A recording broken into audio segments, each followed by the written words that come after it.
Hey guys, Brett Weiss here. Welcome to another video. If you're new to the channel, please hit that subscribe button. It is super helpful. Welcome to another Mount Rushmore episode where I pick the 4 most iconic games for a specific console. Now, to give you a little more insight into it, to appear on the Mount Rushmore for a specific console, doing the ColecoVision today, the game has to be great, it has to be iconic, has to be famous, and it has to be emblematic of that console.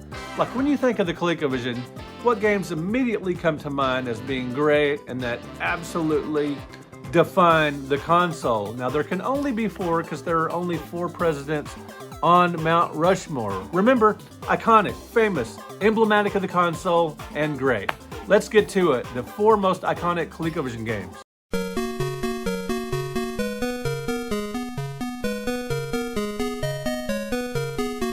All right, guys, the first one here is a no-brainer, Donkey Kong. Now, the next 3, you might have some argument, and you can let me know in the comments what you think should be on the Mount Rushmore of ColecoVision games, but I'm sure you will all pick Donkey Kong, and if you don't, you're wrong. It's great, it's iconic, it's famous, it's emblematic of the console. It was the pack-in game with every ColecoVision console, and it was already iconic. Donkey Kong was already an iconic game, just the arcade version. And when it came to the ColecoVision, that made it even more iconic because it sold a ton of consoles. It was a killer app for the ColecoVision. It made me and millions of others want to rush out and get a ColecoVision or at least ask for one for Christmas. As soon as I saw that commercial for ColecoVision and showed those Donkey Kong screenshots, I absolutely wanted a ColecoVision. It's a great game. It's only got 3 of the 4 screens in the arcade that the arcade version has. It's missing the Pie Factory, or the conveyor belt level, however you want to call it.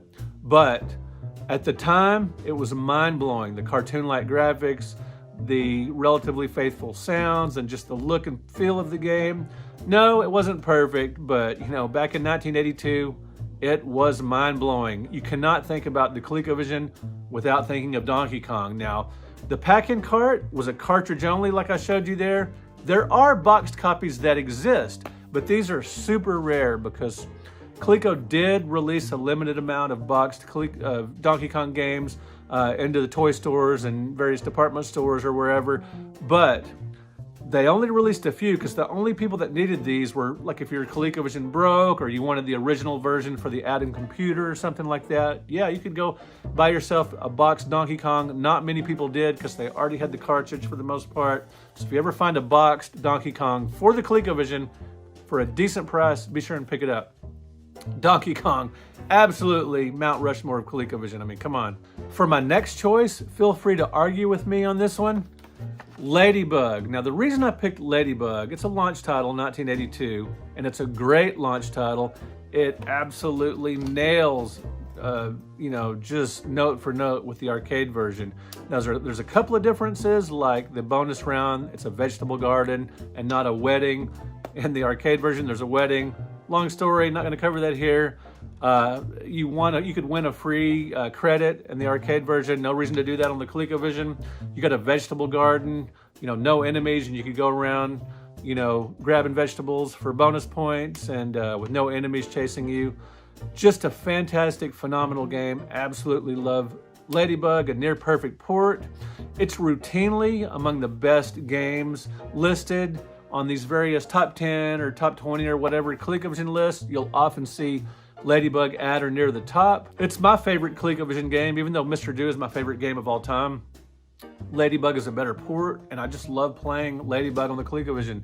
And at one time, I sent in my high scores to Electronic Game Magazine because I had the highest score at the time. But then by the time the next issue came out, someone else had beaten me, so my name never appeared in Electronic Games Magazine. I had taken a Polaroid of the screenshot, you know, of my high score and sent it in, and never got any credit for that because somebody beat me to it. You know, somebody had a higher score.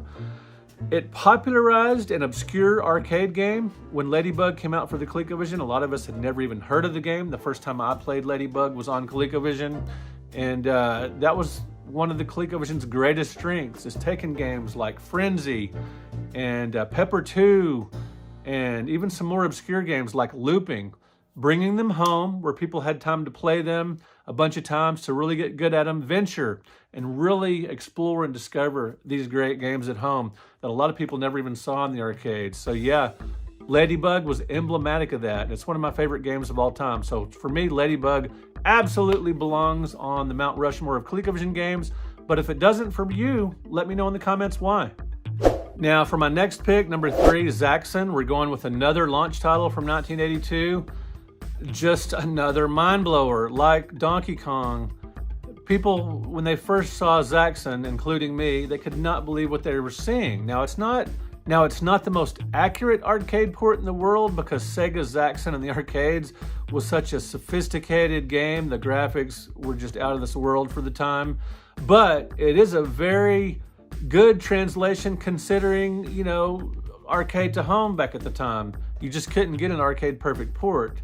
But Zaxxon had super sophisticated graphics, such a shooter with an isometric perspective, and the ColecoVision did a great job of porting this to the home. You know, when we were kids, we couldn't believe, or kids, I was...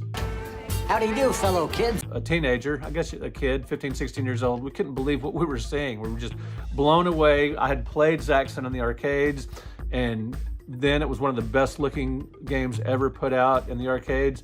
And just Coleco had the balls to bring it home and do just a damn good port on the system was just phenomenal. Zaxxon had an early example of a boss. When you get through a level, or at least a portion of the game, you get to Zaxxon Robot. It's basically the end of the level, and you battle a boss, basically. It's a fairly easy boss battle if you line up correctly and start shooting right away, but it deserves credit. The arcade version deserves credit for being a very early boss battle. And the ColecoVision version, it looks different, but it more or less brought the boss battle home. And again, just mind-blowing graphics for the time of release.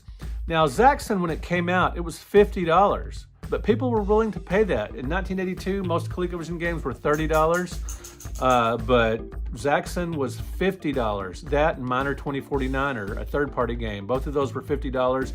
I got my copy of Zaxxon back in the day for $30 because a friend of mine had bought it, and he played it until he got tired of it. This was 1982. He played it until he got tired.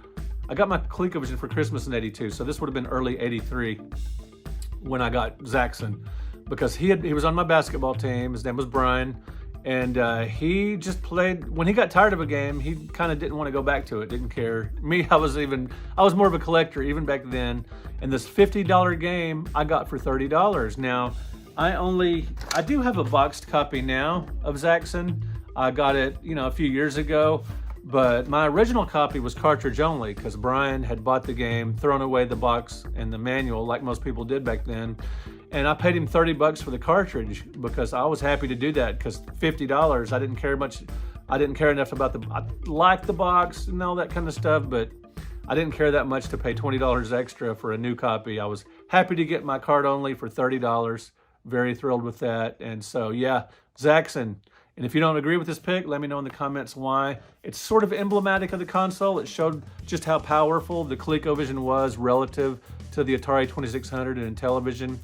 And it just, for me, I think of ColecoVision, one of the handful of titles that first pop up is Zaxxon, just because it made such an impact in terms of audio visuals and how expensive it was, and just the fact that it couldn't really been done properly on other consoles.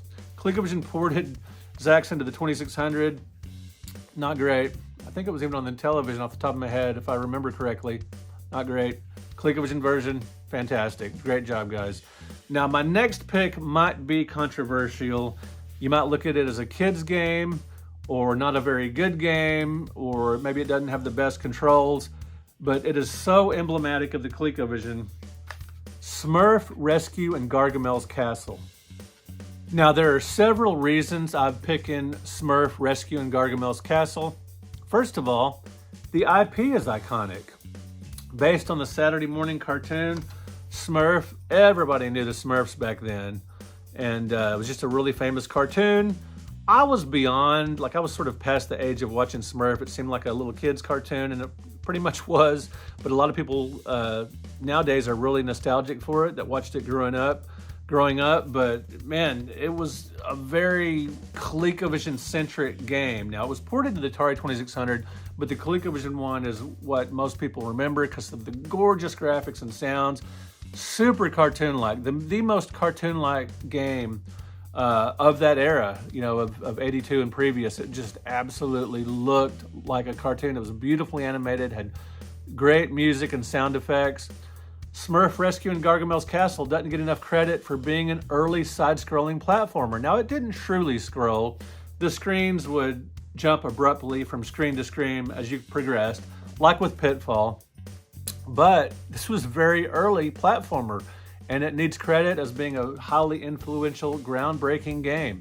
And a lot of people really do associate the ColecoVision with Smurfs because of the graphics. It was just such a gorgeous game, and it really showed off what the ColecoVision could do.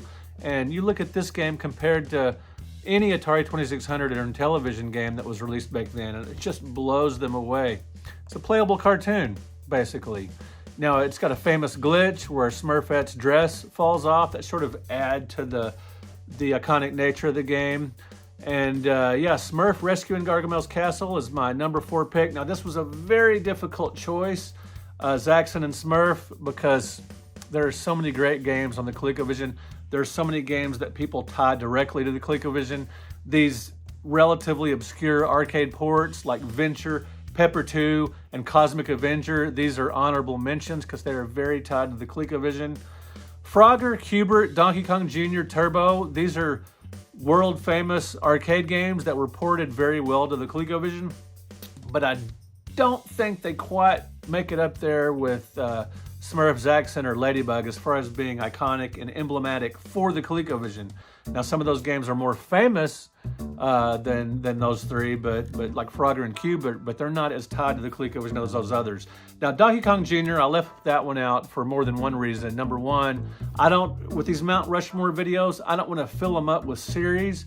Like for a Sega Genesis Mount Rushmore, you know, you might want to put Sonic and Sonic 2 on there, but I'm just going to put one game for each series on these Mount Rushmore videos. So for me, I put Donkey Kong instead of Donkey Kong Jr. because it was the pack-in and more emblematic of the console.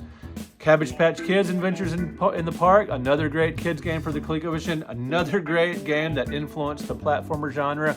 Those are honorable mentions though, guys. Let me know in the comments, Donkey Kong, Zaxxon, Smurf, Ladybug, did I go wrong? Let me know where I go wrong. I would really appreciate it. Let me know your Mount Rushmore of ColecoVision games. Now, not just your 4 favorites, you can do that if you want, but the 4 most iconic, great, famous, iconic, and emblematic of the console. I'd greatly appreciate it, guys. Give me your 4. All right, guys, thank you so much for watching. Thank you for liking this video. Thank you for subscribing to the channel. And like I always say, if you like retro gaming, you came to the right place. We'll talk to you in another video.